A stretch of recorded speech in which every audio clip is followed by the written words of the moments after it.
Hello बच्चों, let's read the question.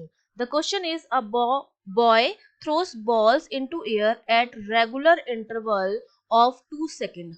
Her 2 second के interval के बाद वो एक बॉल को क्या फेंकता है, ऊपर की तरफ एयर में फेंकता है.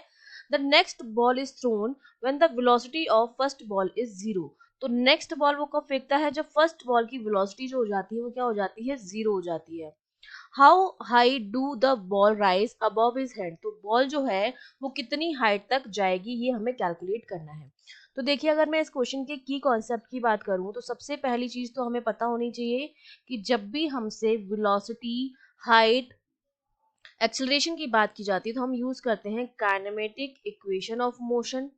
ठीक है, तो इस क्वेश्चन को सॉल्व करने के लिए हम काइनेमेटिक इक्वेशन ऑफ मोशन लगाएंगे, पहली चीज. दूसरी चीज, जब भी वर्टिकल मोशन होता है, चाहे वो अपवर्ड डायरेक्शन में हो या डाउनवर्ड डायरेक्शन में हो, जो एक्सेलरेशन लगता है, क्योंकि वेट जो लगता है वो डाउनवर्ड लगता है ऑलवेज, तो जो जी लगता है वर्टिकल मोशन में, हमारा जो एक्सेलरेशन होता है वो जी के बराबर होता है. ठीक है, अब ये जी पॉजिटिव लेना है या नेगेटिव लेना है. अपवर्ड में है तो जी जो है नेगेटिव लेते हैं, क्योंकि जी हमेशा लगता है नीचे की तरफ. ठीक है, ऑलवेज डाउनवर्ड होता है. अगर हम अपवर्ड जा रहे हैं और एक्सेलरेशन नीचे लग रहा है, उस कंडीशन में हमारा क्या होगा, अगर अपोजिट डायरेक्शन है तो जी नेगेटिव लेंगे, और बॉल भी नीचे आ रही है, मतलब कोई भी ऑब्जेक्ट भी नीचे आ रहा है और एक्सेलरेशन तो नीचे लग ही रहा है, उस कंडीशन में जी हम पॉजिटिव लेते हैं. ठीक है, तो ये हो गए बेसिक कॉन्सेप्ट. अब हमसे कहा जा रहा है कि जो वेलोसिटी नेक्स्ट बॉल वो तब फेंकता है जब वेलोसिटी 0 हो जाती है.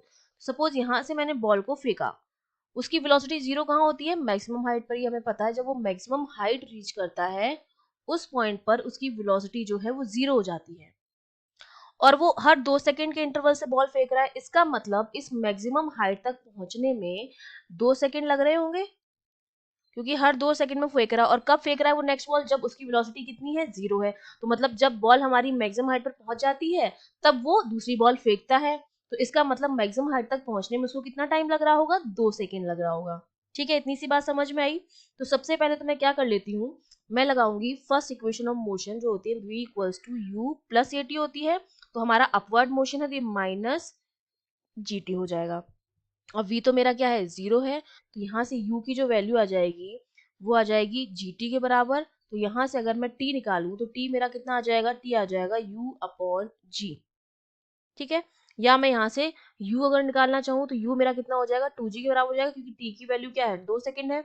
ये आ जाएगा 2g के बराबर मीटर पर सेकंड. ये हमने निकाल दी इसकी इनिशियल वेलोसिटी.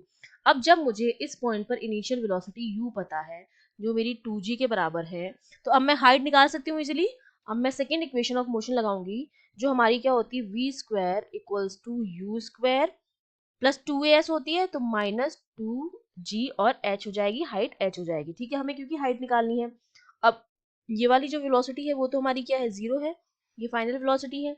तो यहाँ से यू स्क्वायर जो मेरा आ जाएगा वो 2gh के बराबर आता है. तो यहाँ से h की जो वैल्यू आ जाएगी वो आ जाएगी यू स्क्वायर अपॉन 2g. तो यू स्क्वायर की वैल्यू हमने अभी निकाली थी, 2g के बराबर थी, इसका स्क्वायर अपॉन 2g. तो एक 2g से एक 2g कैंसिल हो जाएगा.